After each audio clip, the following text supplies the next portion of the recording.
यांचं आज दिवसभरात आयोजन करण्यात आलेलं आहे आणि त्यातला हा पहिला मेळावा कल्याणमध्ये ठाणे जिल्ह्याच्या ग्रामीण भागातला काम गांधारी पूल ते राष्ट्रीय महामार्गाचा चौपदरीकरण काँक्रिटीकरणाचं काम, ठाण्यातील दहिसर ते महापे नवीन बोगदा, नवी मुंबई कल्याण अंबरनाथ कुळगाव बदलापूर आणि पडगा यांना जोडणारा महानगरातील प्रादेशिक मार्ग, माझा दहिसर ते मुरबाड रस्ता, टिटवाळा ते बदलापूर रस्त्याचं रुंदीकरण काँक्रिटीकरण, वसई ते पालघर नारिंगी खाडीवरील दुपदरी पूल, हे काम आपण मगाशी माझ्या आधी बोलताना काहींनी सांगितलं MMRDA च्या माध्यमातून, रस्ते विकास महामंडळाच्या माध्यमातून, PWDच्या माध्यमातून, नॅशनल हायवेच्या माध्यमातून, अशा वेगवेगळ्या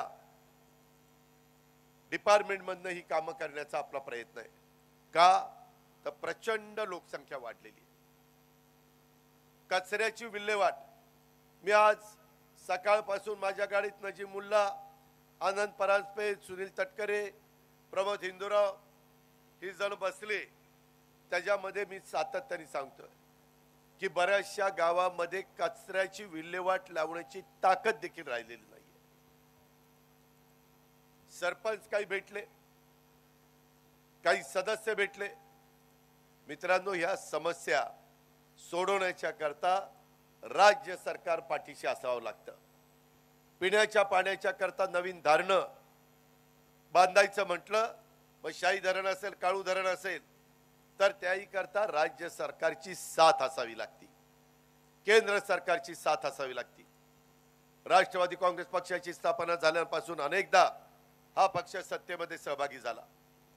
मधल्या काळामध्ये दौलत दरोडा, मी, तटकरे साहेब, भुजबळ साहेब, त्याच्यामध्ये अनेक सहकारी, धनंजय मुंडे, बाबा अत्राम, संजय बनसोडे, आदिती तटकरे, कितीतरी अनिल भाईदास पाटील, हसन मुश्रीफ, कितीतरी मंत्र्यांची नावं घेता येतील, प्रफुल्ल पटेल, रामराजे नाईक निंबाळकर.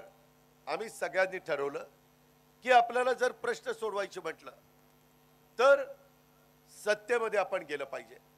आज देश पातळीवर नरेंद्र मोदी साहेबांच्या सारखं दुसरं नेतृत्व नाही. आज जगामध्ये भारताची मान शान वाढवण्याचं काम, भारताला प्रतिष्ठा मिळवून देण्याचं काम या नरेंद्र मोदींच्या दूरदृष्टीतनं झालेलं आहे. गेल्या 9.5 पावणे 10 वर्षात अनेक नॅशनल हायवे, अनेक वेगवेगळ्या प्रकारची बंदरं, त्याला पोर्ट आपण म्हणतो, जलवाहतूक, विमान वाहतूक, रस्ते वाहतूक, सगळ्या प्रकारच्या वाहतुकीला गती देण्याचं काम. मधल्या काळामध्ये तर जग अचंबित झालं. चंद्रयान आपलं चंद्रावर पोहोचलं, सगळ्यांनी कौतुक केलं. साधी सुधी गोष्ट नव्हती, परंतु भारत देश आज पुढे आगेकूच करतोय. त्याच्यातून मोठी मोठी इंडस्ट्री कशी येईल, गुंतवणूक कशी होईल, माझ्या तरुणींच्या हाताला काम कसं मिळेल. आज मित्रांनो 80 कोटी जनतेला देशातल्या मोफत अन्नधान्य आपलं सरकार देत आहे, मोदी साहेब देत आहेत. का देत आहेत? की माझ्या भारतातला एक देखील व्यक्ती उपाशीपोटी झोपता कामा नये, अशा प्रकारचा संकल्प आज केंद्र सरकारने घेतलेला आहे. प्रत्येकाला घर देण्याचा, ज्याला घर नाही अशांना घर देण्याचा प्रचंड मोठा कार्यक्रम घरकुल योजनेचा हातामध्ये घेतलेला आहे. तरुणांना, सगळ्यांना नोकऱ्या आपण देऊ शकत नाही. काहींना नोकऱ्या आणि काहींना स्वतःच्या पायावर उभं राहण्याच्या करता बँकेचं वाजवी दरामध्ये कर्ज आणि त्याला फार जामीन वगैरेची अडचणी येता कामा नये, अशा प्रकारचा निर्णय त्या ठिकाणी घेतला गेलेला आहे. अशा अनेक गोष्टी, शेतकऱ्याला त्याला 6,000 रुपये वर्षाला मिळतील, आणि आम्ही एकनाथराव शिंदे, देवेंद्र फडणवीस, आम्ही सगळ्यांनी आणखीन त्याच्यात 6,000ची भर टाकली. 12,000 रुपये शेतकऱ्यांना वर्षाला त्यांच्या अकाउंटला जमा होतात. शेतकऱ्याला त्यांच्या मालाला चांगला दर देण्याचा तर प्रयत्न आम्ही करतोच, त्यांचा भाजीपाला फळं यांना कसा बाजारपेठ मिळेल हा प्रयत्न आमचा चाललेला आहे.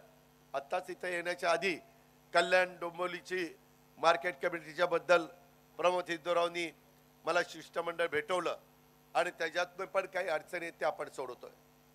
मला भरतजींना सांगायचंय, कल्पनाताई आहेत, दौलतचंद आमची तर वेळच्यावर भेट होत असते, बाकीचे असंख्य कार्यकर्ते वेगवेगळ्या जिल्ह्याचे अध्यक्ष इथं आहेत, उल्हासनगरचे सगळ्याच भागातले कार्यकर्ते आहेत, नेते आहेत की तुमच्या भागातल्या प्रश्नाची सोडवणूक करण्याच्या करता मी त्या मुंबईमध्ये असतो.